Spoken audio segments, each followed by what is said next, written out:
ओम शांति। 15/3/2025। मीठे बच्चे, अब वापस घर जाना है, इसलिए देह सहित देह के सब संबंधों को भूल एक बाप को याद करो। यही है सच्ची गीता का सार। प्रश्न है, तुम बच्चों का सहज पुरुषार्थ क्या है? उत्तर, बाप कहते हैं तुम बिल्कुल चुप रहो। चुप रहने से ही बाप का वर्षा ले लेंगे। तो बहुत आसान हो गया। क्या करना है? सिर्फ चुप रहना है। अंदर और बाहर दोनों का क्या चाहिए? मौन चाहिए। बाप को याद करना है, सृष्टि चक्र को फिराना है। बाप की याद से तुम्हारे विकर्म विनाश होंगे, आयु बड़ी होगी और चक्र को जानने से चक्रवर्ती राजा बन जाएंगे। यही है सहज पुरुषार्थ। ओम शांति। मीठे मीठे रूहानी बच्चों प्रति रूहानी बाप फिर से समझा रहे हैं। रोज रोज समझानी देते हैं। बच्चे तो समझते हैं। बरोबर हम गीता का ज्ञान पढ़ रहे हैं, कल्प पहले माफिक। परंतु श्री कृष्ण नहीं पढ़ाते। परमपिता परमात्मा हमको पढ़ाते हैं। वही हमको फिर से राजयोग सिखा रहे हैं। तुम अभी डायरेक्ट भगवान से सुन रहे हो। भारतवासियों का सारा मदार गीता पर ही है। उस गीता में भी लिखा हुआ है कि रुद्र ज्ञान यज्ञ रचा।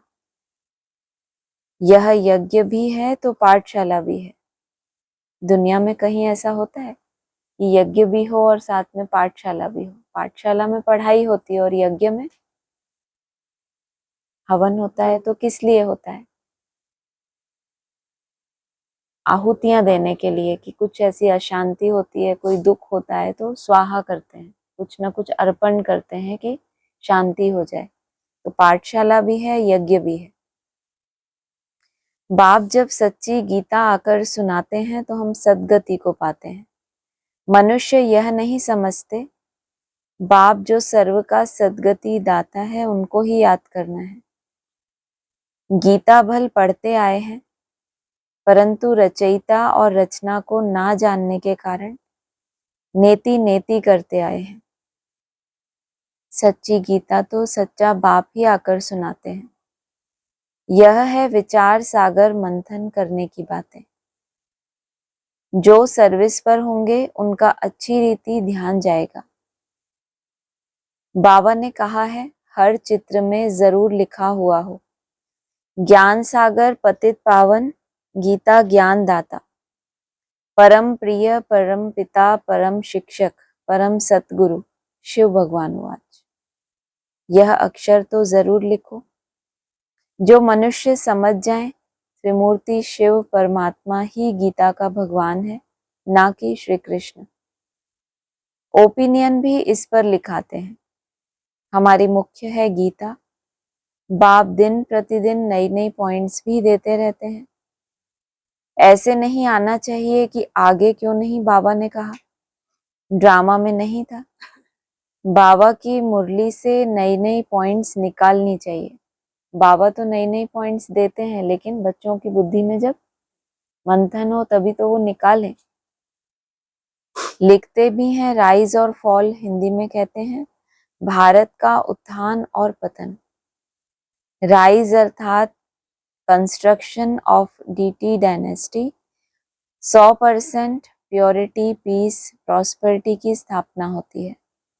फिर आधा कल्प के बाद फॉल होता है, डेविल डायनेस्टी का fall. Rise and construction deity dynasty का होता है। फॉल के साथ डिस्ट्रक्शन लिखना है। तुम्हारा सारा मदार गीता पर है। बाप ही आकर सच्ची गीता सुनाते हैं। बाबा रोज इस पर ही समझाते हैं। बच्चे तो आत्मा ही हैं। बाप कहते हैं इन देह के सारे विस्तार को भूल अपने को आत्मा समझो। आत्मा शरीर से अलग हो जाती है तो सब संबंध भूल जाती है। तो बाप भी कहते हैं देह के सब संबंध छोड़ अपने को आत्मा समझ मुझ बाप को याद करो। अभी घर जाना है ना, आधा कल्प वापस जाने के लिए ही इतनी भक्ति आदि की है। सतयुग में तो कोई वापस जाने का पुरुषार्थ नहीं करते, वहां तो सुख ही सुख है। गाते भी हैं दुख में सिमरन सब करे, सुख में करे ना कोई। परंतु सुख कब है दुख कब है यह नहीं समझते। हमारी सब बातें हैं गुप्त। आपके जीवन में बहुत दुख था जब भगवान को याद किया, या सुख है तो भी याद करते हैं? सुख में भी याद करते हैं। बाबा क्या कह रहे हैं? दुख में सिमरन सब करे, सुख में करे ना कोई। लेकिन अभी कोई ऐसा दुख है आपको बहुत बड़ा, आपसे ज्यादा दुख तो दुनिया में है, आप क्यों भगवान को याद कर रहे? समझदार हम। हमारी आत्मा ने जन्म जन्मांतर जो पार्ट बजाया, लंबा चक्कर लगाया, तो थकी हुई है आत्मा, ये जन्म की बात नहीं है। जिसने जितना ज्यादा पार्ट प्ले किया है, तो वो एक्टर के अंदर क्या होता है, बस अब घर जाए। बहुत सारा दिन शूटिंग ही करते रहे, शूटिंग ही तो थकेंगे ना। जो एक्टर लास्ट में आया, अभी उसने थोड़ा ही दुख भोगा है, तो वो क्यों पुकारेगा? तो जिनको पहले पहले ये समझ मिलती है कि भगवान को याद करें, जरूर इनकी आत्मा क्या है, थक गई है। वो चाहती है अंदर से, ऊपर से सबके साथ जो पार्ट प्ले करती है वो करती है, लेकिन अंदर से उसकी एक आस है कि अब वापस जाना है, अब और नहीं चाहिए। भले सुखी है लेकिन फिर भी क्या चाहिए, अब घर जाना है। परंतु सुख कब है दुख कब है यह नहीं समझते। हमारी सब बातें हैं गुप्त। हम भी रूहानी मिलिट्री है ना, शिव बाबा की शक्ति सेना है। इनका अर्थ भी कोई समझ ना सके। किसका अर्थ? कि हम क्या है? रूहानी मिलिट्री, शिव बाबा की शक्ति सेना। शिव बाबा है सर्वशक्तिवान और उसकी हम सेना है। देवियों आदि की इतनी पूजा होती है, परंतु कोई की भी बायोग्राफी को नहीं जानते। जिनकी पूजा करते हैं उनकी बायोग्राफी को जानना चाहिए ना। ऊंचते ऊंच शिव की पूजा है, फिर ब्रह्मा विष्णु शंकर की, फिर लक्ष्मी नारायण राधे कृष्ण के मंदिर हैं, और तो कोई है नहीं। कौन कौन? कितनी कहानी आई बता। पहले पहले ऊंचते ऊंच, फिर नेक्स्ट, उसके बाद फिर राधे कृष्ण, और तो कोई है नहीं। तो ब्रह्मा विष्णु शंकर लक्ष्मी नारायण राधे कृष्ण अलग अलग कैसे हुए? ये राधा कृष्ण स्वयंवर बाद क्या बनते हैं? सिंपल। एक्स्ट्रा शब्द भी तो नहीं बोलना चाहिए। हमसे कहते हैं चुप रहो तुम, सबसे अच्छा है, फिर खुद इतना एक्स्ट्रा एक्स्ट्रा बोले तो कैसा लगता है? नहीं, क्या मतलब? नेक्स्ट टू गॉड जब कहते हैं तो क्या कहते हैं?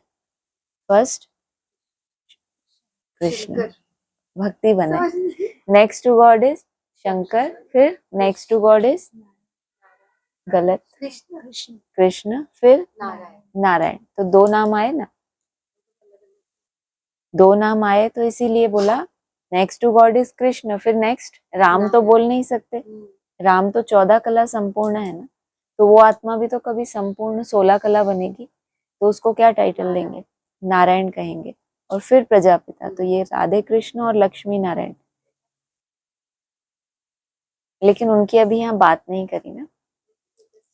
हाँ, क्यों नहीं बनेंगे? सबको बनना है। 4.5 लाख आत्माओं को टाइटल मिलेगा भगवान भगवती। तो अभी किसका कंट्रास्ट किया? लक्ष्मी नारायण और राधे कृष्ण। मुरलियों में बोला है राधे कृष्ण को सतो प्रधान कहेंगे, लक्ष्मी नारायण को उनके मुकाबले सतो कहेंगे। मुरली में है ये पॉइंट, क्योंकि 20-25 वर्ष उनके वो कम हो गए ना। बच्चे थे तो एकदम सतो प्रधान, फिर बड़े हुए तो कुछ ना कुछ सात्विकता। बच्चा होता है तो महात्मा होता है ना, फिर जब बड़ा होता है तो सात्विकता कम होती है ना उसमें, उस हिसाब से। तो यहाँ जब दो पेयर्स का कंट्रास्ट करेंगे तो जो राम सीता है उनको ही क्या कहेंगे? लक्ष्मी नारायण। तो वो हो गए सतो, और राधे कृष्ण सतो प्रधान। हाँ जी, वो भगवान भगवती हो गए रचयिता, जो बेहद में पहले पहले रचयिता, और उनकी रचना राधे कृष्ण। उस हिसाब से उनको कहेंगे भगवान भगवती, और राधे कृष्ण को कहेंगे देवी देवता। जो शंकर पार्वती वाली आत्माएं हैं उनको टाइटल मिलता है भगवान भगवती। उनकी रचना राधे कृष्ण जो फिर लक्ष्मी नारायण बनते हैं। यहाँ हम जिस तरह से समझ रहे हैं, हम कंट्रास्ट कर रहे हैं दो अलग अलग पेयर्स का। और तो कोई है नहीं। एक ही शिव बाबा पर कितने भिन्न भिन्न नाम रख मंदिर बनाए हैं। अभी तुम्हारी बुद्धि में सारा चक्र है। ड्रामा में मुख्य एक्टर्स भी होते हैं ना, शिव बाबा तो हो गया क्रिएटर डायरेक्टर, लेकिन मुख्य एक्टर्स भी होते हैं ना, तो मुख्य एक्टर्स के नाम गिना दिए। अभी तुम्हारी बुद्धि में सारा चक्र है, ड्रामा में मुख्य एक्टर्स भी होते हैं ना। वह है हद का ड्रामा, यह है बेहद का ड्रामा। इसमें मुख्य कौन कौन है यह तुम जानते हो। मनुष्य तो कह देते हैं राम जी संसार बना ही नहीं है। किसने कहा? वशिष्ठ ने। गुरु थे ना किसके? किसके गुरु थे? राम के। तो उन्होंने क्या बताया? हे राम, ये संसार बना ही नहीं है। मनुष्य तो कह देते हैं राम जी संसार बना ही नहीं। इस पर भी एक शास्त्र बनाया है, अर्थ कुछ भी नहीं समझते। बाप ने तुम बच्चों को बहुत सहज पुरुषार्थ सिखाया है। सबसे सहज पुरुषार्थ क्या बताया प्रश्नोत्तर में? सबसे सहज पुरुषार्थ क्या है? आपको बहुत याद है। बिल्कुल चुप रहो। थोड़ा चुप नहीं रहो, क्या रहो? कोई संकल्प नहीं, मतलब क्या है? संकल्पों से ही तो क्या होता है? ब्रह्मा ने संकल्पों से सृष्टि रची। अब बोला हे राम ये संसार बना ही नहीं, तुम संकल्प ही नहीं कर रहे तो संसार है तुम्हारा? तुम हो संसार में। संकल्प, संसार होने के लिए, सृष्टि होने के लिए क्या चाहिए? जीवित हो तो क्या है? संकल्प। अब आप जीते जी मर गए, संकल्प समाप्त, तो ये संसार आपके लिए है ही नहीं। बोला ना बाबा ने मुरली में, आप मुए तो मर गई दुनिया। मुए मतलब क्या? मरा हुआ संकल्प तो नहीं करता ना, तो दुनिया तो मरी ही नहीं, लेकिन आपके संकल्प में कोई है ही नहीं। सृष्टि का कोई मनुष्य मात्र आपके संकल्प में है ही नहीं, तो संसार आपके लिए बना ही नहीं। जैसे कि तो तुम बिल्कुल चुप रहो। चुप रहने से ही बाप का वर्षा ले लेंगे। बाप को याद करना है, सृष्टि चक्र को याद करना है।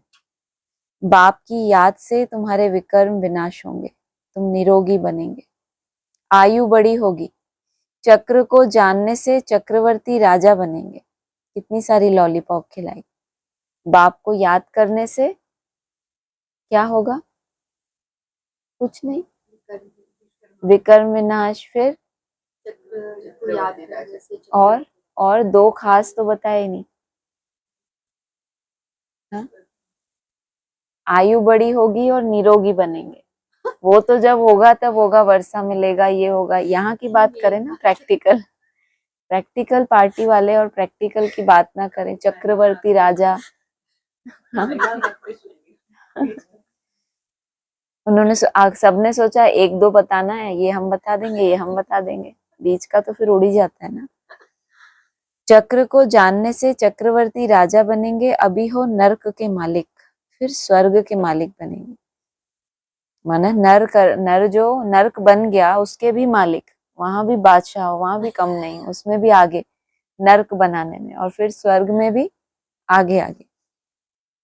स्वर्ग के मालिक तो सब बनते हैं, फिर उसमें है पद। जितना आप समान बनाएंगे उतना उच्च पद मिलेगा।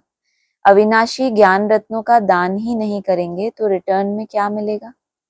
कोई साहूकार बनते हैं तो कहा जाता है इसने पास्ट जन्म में दान पुण्य अच्छा किया है। अभी बच्चे जानते हैं रावण राज्य में तो सब पाप ही करते हैं। सबसे पुण्य आत्मा है श्री लक्ष्मी नारायण। हाँ, ब्राह्मणों को भी ऊंच रखेंगे जो सबको ऊंच बनाते हैं। वह तो प्रालब्ध है। यह ब्रह्मा मुख वंशावली ब्राह्मण कुलभूषण श्रीमत पर यह श्रेष्ठ कर्तव्य करते हैं। ब्रह्मा का नाम है मुख्य। त्रिमूर्ति ब्रह्मा कहते हैं ना। क्यों ब्रह्मा का नाम मुख्य? क्यों? क्योंकि उनमें शिव बाबा प्रवेश करते हैं। विष्णु और शंकर को क्या बोला? विष्णु और शंकर को बाबा नहीं कहेंगे, ये ब्रह्मा को बाबा कहेंगे, क्योंकि इनमें शिव की प्रवेशता है। अभी तो तुमको हर बात में त्रिमूर्ति शिव कहना पड़े, हर बात में क्या कहना पड़े, तुम कोई एक मूर्ति से बंधे नहीं हो कि केवल ब्रह्मा ही ब्रह्मा, शंकर ही शंकर, क्या हो, तीनों ही मूर्तियों को जानना और फिर उनके द्वारा कर्तव्य कराने वाले को भी जानते हो, तो सबका नाम लेना पड़े ना, त्रिमूर्ति प्लस शिव। ब्रह्मा द्वारा स्थापना, शंकर द्वारा विनाश, यह तो गायन है ना। विराट रूप भी बनाते हैं। क्या क्या गायन हुआ, ब्रह्मा द्वारा स्थापना, शंकर द्वारा विनाश। अभी तक जो पार्ट प्ले हुआ है उसमें ये 2 गायन तो हो गए ना ब्राह्मणों की दुनिया में। फिर कहा यह तो गायन है ना, विराट रूप भी बनाते हैं। किसका बनाते हैं विराट रूप, विष्णु का बनाते हैं, परंतु उसमें ना शिव दिखाते हैं ना ब्राह्मणों को दिखाते हैं। यह भी तुम बच्चों को समझाना है। विराट रूप माना विकराल रूप, कहते हैं ना, तुम्हें बताऊं अच्छे से, किसी को डराना होता है तो क्या कहते हैं, विकराल रूप दिखा दिया। तो विराट रूप माना बड़ा रूप। अब वो ही इतना विराट है तो अति सूक्ष्म शिव, उसकी तो दरकार ही नहीं। शिव तो क्या है, सदा ही कल्याणकारी है ना। तो शिव को भी नहीं दिखाते और ब्राह्मणों को भी नहीं दिखाते, जो अधूरे ब्राह्मण ही रह गए। देवताओं को दिखाते हैं, उसमें कितने सारे मुख भुजाएं दिखाते हैं, वो सब क्या है, देवताएं हैं ना। भले कोई आसुरी दिखाते हैं लेकिन है क्या, फिर भी कैटेगरी उनकी डिवाइड हो चुकी कि ब्राह्मणों में ये देवताएं हैं, ये अलग कैरेक्टर है। यह भी तुम बच्चों को समझाना है। तुम्हारे में भी यथार्थ रीति मुश्किल कोई की बुद्धि में बैठता है। अथाह पॉइंट्स है ना, जिसको टॉपिक्स भी कहते हैं। एक तो यथार्थ रीति और फिर सहज बुद्धि में बैठ जाए तो यथार्थ रीति, और मुश्किल कोई की बुद्धि में बैठता है। कितनी टॉपिक्स मिलती हैं। सच्ची गीता भगवान के द्वारा सुनने से मनुष्य से देवता विश्व के मालिक बन जाते हैं। टॉपिक कितनी अच्छी है, परंतु समझाने का भी अक्ल चाहिए ना। यह बात क्लियर लिखनी चाहिए जो मनुष्य समझे और पूछे। कितना सहज है। एक एक ज्ञान की पॉइंट्स लाखों करोड़ों रुपयों की है, जिससे तुम क्या से क्या बनते हो। कैसे, एक एक ज्ञान की पॉइंट लाखों करोड़ों रुपए की है। कैसे पता, प्रैक्टिकल कैसे हम सबूत दें इस बात का कि ये ज्यादा वैल्यूबल है। कैसे पता चले कि किसके लिए कितनी वैल्यू है ज्ञान रत्नों की। आपको एक तरफ लाखों रुपए का फायदा हो रहा हो और दूसरी तरफ आपको ज्ञान रत्न लेने भागना हो, मुरली सुनने भागना हो, तो क्या करोगे, पक्का क्या करोगे। लाखों करोड़ों रुपए का बेनिफिट हो रहा है, सच बोलना पड़ेगा, ऐसा नहीं चलेगा। लाखों करोड़ों रुपए नहीं, प्रैक्टिकल बातें, हवा वाली बातें नहीं। अभी अभी आपको पता चले कि यहाँ ऐसे ऐसे करोड़ों रुपए का फायदा है, हाँ वही करोगे ना, वही तो बात है। यही तो बोला, एक रिकॉर्डिंग सुनेंगे नया जमाना है ना। तो एक एक ज्ञान रतन लाखों करोड़ों रुपयों का है, उसकी वैल्यू। बाबा ये क्यों हमें तुलना करके बताते हैं, बोलते हैं ना कंपटीशन बहुत बड़ा है। उसकी वैल्यू को अगर जाना होगा तभी उन करोड़ों को ठुकरा देंगे। और ये प्रैक्टिकल बातें हैं, ये हवा की बातें नहीं है। इसको हम कह सकते हैं ना कि कहाँ, अभी आप ज्ञान में देखो, जो टीचर्स होते हैं जो ज्ञान सुनाते हैं, कितने सेंटर्स हैं दुनिया में ब्रह्मा कुमारी के। ज्ञान रत्नों को साइड में रखते हैं और लाखों करोड़ों को आगे रखते हैं ना। और कहीं ऐसा संगठन हो जहाँ केवल ज्ञान रत्नों की वैल्यू हो, कोई लाखों और करोड़ों भी ऑफर करे तो उसको लात मार दे, क्योंकि उस आत्मा ने ज्ञान रत्नों को वैल्यू ही नहीं दी, लेकिन उसके पास लाखों करोड़ों हैं, और उसको आउट कर दिया जाए। आउट तो किसको वैल्यू दी, उसकी बुद्धि में ज्ञान रतन नहीं है लेकिन वो आपको करोड़ रुपए दे रहा है, तो आप नहीं ले रहे उससे, आउट, क्योंकि उसकी बुद्धि में ज्ञान रतन नहीं है। तो आपने ज्ञान रतन को वैल्यू दी है, लाखों करोड़ों को वैल्यू दी। और मोस्टली ब्राह्मणों ने क्या किया, ज्ञान बुद्धि में हो ना हो, लाखों करोड़ों हैं तो आओ, नहीं तो मत आओ। वो तो बात बिल्कुल सही है। मतलब दोनों तरह से आप ले सकते हो ना, ऐसे नहीं टीचर्स के लिए नहीं है, केवल स्टूडेंट्स के लिए। सबको अपनी दिल पे हाथ रख के देखना होता है कि लाखों करोड़ों की वैल्यू से ज्यादा अगर कोई ज्ञान को वैल्यू दे रहा है, तो ये बाबा का जो महावाक्य है ये उसने अपने जीवन में धारण किया, हमने नहीं। हमको अगर करोड़ों रुपए मिले तो हम नहीं मुरली सुनने जाएंगे, पक्की बात है ये, पक्की बात है, इसमें कोई ऐसा नहीं कि डाउट वाली बात है। कभी भी संगठन में जो मुरली सुनने की बात आती है ना, यहाँ इतने लोग हैं, इतने लोगों का फोकस एक ही लाइन के ऊपर है, तो आपकी बुद्धि में जिस तरह से वो बात बैठेगी, सुनाने वाले का अपना एक वाइब्रेशन होता है, सुनने वालों का अपनी एक एकाग्रता होती है, सब अपनी अपनी मेहनत करते हैं, और जब आप उसको दोबारा सुनते हो और जब लाइव सुनते हो, उसका डिफरेंस जो लोग रेगुलर सुनते हैं ना उनको ज्यादा पता चलेगा कि हमें लाइव सुनने में और वैसा सुनने में थोड़ा फर्क महसूस होता है, क्योंकि कई सारी आत्माएं एक ही जगह पर फोकस हो रही हैं, तो आपको एकाग्र होने में मदद मिलती है। सुन आप तब भी लोगे, लेकिन जो महत्व बाबा ने बताया, तो अगर बाबा ने किसी बात का महत्व बताया लेकिन आपको बाबा पे निश्चय है, आपकी अपनी बुद्धि नहीं चला रहे आप, जरूर कुछ तो होगा। हो सकता है बहुत गहराई से कोई बात हमारी बुद्धि में बैठ जाए, वो एक अलग चीज है कि हमें आलस आता है, कुछ भी होता है, फिर भी एक अपनी एक भावना कि बाबा ने ये अगर विधि बनाई है तो इसमें मेरा कल्याण होगा। छोटा बच्चा होता है ना, उसको विश्वास होता है कि माँ बाप मेरे लिए क्या करेंगे हमेशा, तो आंख बंद करके चला जाता है, अपना नहीं सोचता कि ऐसा नहीं वैसा नहीं। तो ये पॉइंट आज अच्छे से समझ आई होगी आपको कि एक एक ज्ञान रतन क्या है। अगर एक भी ज्ञान रतन कोई मिस करता है तो उसका लाखों करोड़ों रुपया भी हमारे किसी भी काम का नहीं है। चाहे वो आपको करोड़ रुपया दे दे तो भी वो ज्ञान रतन को वैल्यू नहीं दे रहा, तो वो बिल्कुल क्या है, कोई वैल्यू नहीं। अगर प्रैक्टिकल में ऐसा कोई ब्राह्मण करके दिखाए तो उसको तो फिर ऊंचे से ऊंचा वर्षा देना चाहिए ना बाप को, कि इसने मेरे को वैल्यू दी, ज्ञान के पॉइंट्स को वैल्यू दी। नहीं तो आप देखो जाके ब्राह्मणों की दुनिया में जो चलन है, उनको आप पॉइंट सुनाओ, अरे बाबा ने ये भी तो बोला है ना, बाबा ने ये भी तो बोला है ना। जो जिस धर्म का होगा वो वैसा पॉइंट उठा लेगा मुरली में से, लेकिन मुरली की हर पॉइंट को लेके चलना और आदि से अंत तक टिके रहना उस पे, सोचो कितना। और कोई पैसे की वैल्यू नहीं, हाँ तो फिर क्या कहें इसको, आदि से अंत तक ही क्या रहे। इसीलिए कहा richest in the world. Richest किस हिसाब से, किसी से पैसा नहीं लिया, कुछ भी नहीं, लेकिन जो भगवान है, जो हर चीज का सागर है, उसके महावाक्यों को वैल्यू देना माना रिचेस्ट इन द वर्ल्ड बन गए। प्रैक्टिकल में भी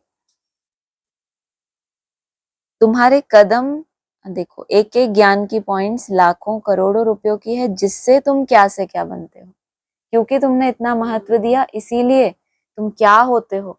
किसी से कुछ नहीं लेते तो बैगर जैसे ही रहते होगे सारा जीवन, उस क्या से तुम क्या बनते हो। करोड़ लाख तो छोड़ दो, क्या बनते हो, पदम पदमपति। तुम्हारे कदम कदम में पदम है, इसलिए देवताओं को भी पदम का फूल दिखाते हैं। कदम में पदम होते हैं ना। लक्ष्मी माना क्या, धन को ही लक्ष्मी कहते हैं ना दुनिया में। कहाँ दिखाई जाती है, चरणों में पड़ी हुई है। किसके, किसके चरणों में दिखाई, विष्णु के चरणों में दिखाई ना। माना जो आत्मा वैसी निर्विष बन गई, जो धन संपत्ति क्या है, क्या है उसके, माना उसके पैरों की धूल है। उसको ऐसा नहीं कि कोई चाहिए, उसको कमाई करनी है, वो आराम से अपनी याद में मस्त है और वो अपने आप पीछे पीछे आ रहे हैं। पैरों में कोई चीज हम कब रखते हैं जिसकी कोई वैल्यू नहीं है, ठीक है, वो तो पीछे पीछे है। मेन बात है हमें निर्विष विष्णु समान बनने की। देवताओं को भी पद्म का फूल दिखाते हैं। तुम ब्रह्मा मुख वंशावली ब्राह्मणों का नाम ही गुम कर दिया है। वह ब्राह्मण लोग कच्छ में कुरम गीता लेते हैं, अभी तुम हो सच्चे ब्राह्मण। तुम्हारे बुद्धि में है सत्यम, उनके कच्छ में है कुरम। तो तुमको नशा चढ़ना चाहिए, हम तो श्रीमत पर स्वर्ग बना रहे हैं। बाप राजयोग सिखला रहे हैं। तुम्हारे पास कोई पुस्तक नहीं है, लेकिन यह सिंपल बैज ही तुम्हारी सच्ची गीता है। इसमें त्रिमूर्ति का भी चित्र है, तो सारी गीता इसमें आ जाती है। सेकंड में सारी गीता समझाई जाती है। इस बैज द्वारा तुम सेकंड में किसको भी समझा सकते हो। यह तुम्हारा बाप है, इनको याद करने से तुम्हारे पाप विनाश होंगे। ट्रेन में जाते चलते फिरते कोई भी मिले, तुम उनको अच्छी रीति समझाओ। कृष्णपुरी में सब जाना चाहते हैं ना, इस पढ़ाई से यह बन सकते हैं। पढ़ाई से राजाई स्थापन होती है।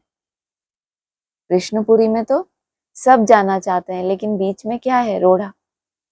ये पढ़ाई, मतलब जाना तो सब जाते हैं, लेकिन इस पढ़ाई से यह बन सकते हैं।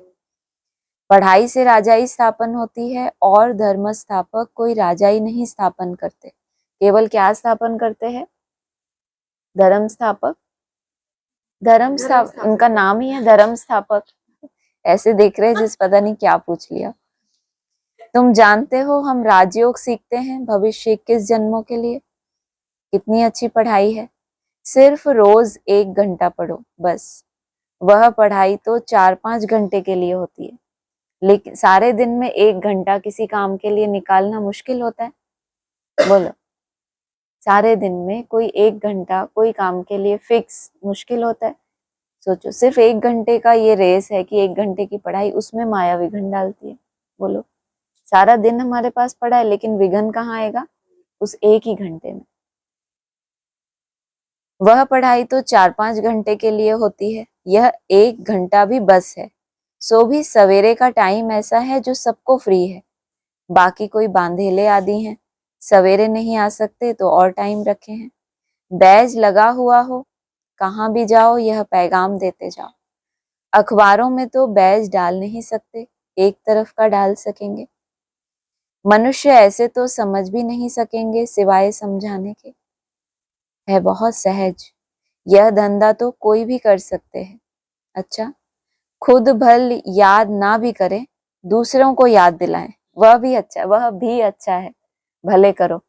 वह भी अच्छा है, लेकिन ना से तो वो भी अच्छा है। मना, हाँ, कुछ भी नहीं कर रहे, तुम खुद भी नहीं कर रहे, घर बैठ गए, दूसरे को भी कुछ नहीं, तो कम से कम बोल बोल ही कर लो। चुप तो तुम रह नहीं सकते। वह भी अच्छा है, दूसरे को कहेंगे देही अभिमानी बनो, और खुद देह अभिमानी होंगे तो कुछ ना कुछ विकर्म होता रहेगा। पहले पहले तूफान आते हैं मनसा में, फिर कर्मणा में आते हैं। मनसा में बहुत आएंगे, उस पर फिर बुद्धि से काम लेना है। क्या बोला? बोलो, किस बात में? पूरा बताओ। लाखों रुपए का है एक एक रत्न। मनसा में बहुत तूफान आएंगे, लेकिन करना क्या है? अब पूरा करो। आधा आधा सब बता देते हैं कि एक दूसरे का सहयोग करें। फिर उसमें बुद्धि से काम लेना है कि अब ये मनसा में आ तो गए। कोई भी माया पहले कहाँ आती है? मनसा में ही आती है। अब मुझे कर्मणा में आना है कि नहीं? इच्छा भी कहाँ पैदा होती है? मनसा में। तो फिर अब उसको प्रैक्टिकल करना है। इच्छा अच्छा तो नहीं बनने देगी। अब आपको अच्छा बनना है या इच्छा के पीछे भागना है, तो इसके लिए क्या चाहिए बीच में? ऐसी सात्विक बुद्धि चाहिए जो आपको सही निर्णय दे सके। मनसा में बहुत आएंगे, उस पर फिर बुद्धि से काम लेना है। बुरा काम कभी करना नहीं है, अच्छा कर्म करना है। इसका मतलब उसमें इच्छा का कोई रोल नहीं है। अच्छा कर्म वही है जिसमें आप, जो आपकी इच्छाओं के वश में होके नहीं है। संकल्प अच्छे भी होते हैं, बुरे भी आते हैं। बुरे को रोकना चाहिए, यह बुद्धि बाप ने दी है। बुरे संकल्प को रोकना चाहिए। कहते हैं ना, कुछ भी संकल्प आए साक्षी होके देखो, आ रहा है जा रहा है। और बाबा क्या कह रहे हैं? सुने होंगे ना ऐसे महारथियों को बोलते हुए आपने, साक्षी होके देखो कि बस आ रहे हैं जा रहे हैं। क्यों देखे भाई? बाबा कह रहे हैं बुरे को रोको। बुरे को तो रोकना चाहिए ना। हाँ, यह बुद्धि बाप ने दी है आपको। अगर सही और गलत का चुनाव करने की बुद्धि बाप ने दी है तो क्या करो? बुरे को रोको और उसको रिप्लेस करो अच्छे से। वह तो रॉन्ग दूसरा कोई समझ ना सके, वह तो रॉन्ग काम ही करते रहते हैं। तुमको अभी राइट काम ही करना है। अच्छे पुरुषार्थ से राइट काम होता है। कितनी सुंदर लाइन है। राइट काम करने के लिए भी क्या चाहिए? सिर्फ दिमाग नहीं चाहिए, सिर्फ ज्ञान के पॉइंट्स नहीं चाहिए। अच्छे पुरुषार्थ से ही क्या होता है? राइट काम होता है। बाप तो हर बात बहुत अच्छी रीति समझाते रहते हैं, और बच्चे कहते हैं बाबा तो रोज रोज वही बातें सुनाते हैं। बाबा खुद ही अपनी तारीफ कर रहे हैं, बाबा हर बात कितनी अच्छी रीति समझाते। बच्चे क्या कहते हैं? बाबा आप रोज वही वही, इसलिए हम रोज नहीं आते। कल भी आपने वही बोला था, हमने मुरली पहले ही पढ़ ली, आज भी आप वही बोलने वाले हो। बाबा कह रहे हैं मैं रोज तुमको नई नई पॉइंट सुनाता रहता हूँ। अच्छा, मीठे मीठे सिकिलदे बच्चों प्रति माता पिता बाप दादा का याद प्यार गुड मॉर्निंग। रूहानी बाप की रूहानी बच्चों को नमस्ते, रूहानी बच्चों की रूहानी बाप दादा को नमस्ते। धारणा के लिए सार है, क्या सार है, क्या नया पॉइंट समझा, आज वही सार है। बहुत अच्छा। और ज्ञान रत्नों की लाखों करोड़ों का एक एक अविनाशी ज्ञान का रत्न, अविनाशी ज्ञान का रत्न लाखों करोड़ों रुपयों का है, जो आपकी बुद्धि में ठहरे ही ना, विनाश हो जाए, आज सुना कल विनाश हो गया, तो अविनाशी कहाँ हुआ? जो ज्ञान रत्न आपके जीवन में धारण हो गया। ये तो टिक करते हैं ना हम जब मुरली सुनते हैं, ये मेरा अभी थोड़ा धारण नहीं हुआ, ये वाला पॉइंट अभी धारण नहीं हुआ, तो लेकिन बुद्धि में आ गया कि ये धारण करना है, तो वो भी अविनाशी है। ऐसा नहीं जब धारण हो जाएगा तब अविनाशी, बुद्धि में आपको आ गया कि ये अभी मुझे धारण करना है, लक्ष्य आपने ले लिया। अब आप जो भी याद करोगे वो उसको एनर्जी मिलेगी आपकी, क्योंकि आपने संकल्प ले लिया ना। सवेरे सवेरे के टाइम में आपने बीज डाल लिया, सबकॉन्शियस में चला गया वो कि मुझे ये धारण करना है। इन्हें दान कर कदम कदम पर पद्मों की कमाई जमा करनी है, आप समान बनाकर ऊंच पद पाना है। विकर्मों से बचने के लिए देही अभिमानी रहने का पुरुषार्थ करना है। मनसा में कभी बुरे संकल्प आए तो उन्हें रोकना है, अच्छे संकल्प चलाने हैं। कर्मेंद्रियों से कभी कोई उल्टा कर्म नहीं करना। वरदान है, रूहानियत के प्रभाव द्वारा फरिश्तेपन का मेकअप करने वाले सर्व के स्नेही भव। कौन सा मेकअप करेंगे? रूहानियत के प्रभाव द्वारा फरिश्तेपन का मेकअप करने वाले। मेकअप करते हैं ना तो कहते हैं कितने सुंदर लग रहे, कितना ग्लो आ गया, ये हो गया, और तो वो कैसा दिखाई दे आपको? मेकअप। रूहानियत आपकी होती है तो क्या दिखाई देती है? लाइट स्वरूप आपका, हल्कापन जो आपके अंदर होता है, क्या आता है आपका? फरिश्ता स्वरूप। सर्व के स्नेही भव। जो बच्चे सदा बाप दादा के संग में रहते हैं, उन्हें संग का रंग ऐसा लगता है जो हरेक के चेहरे पर,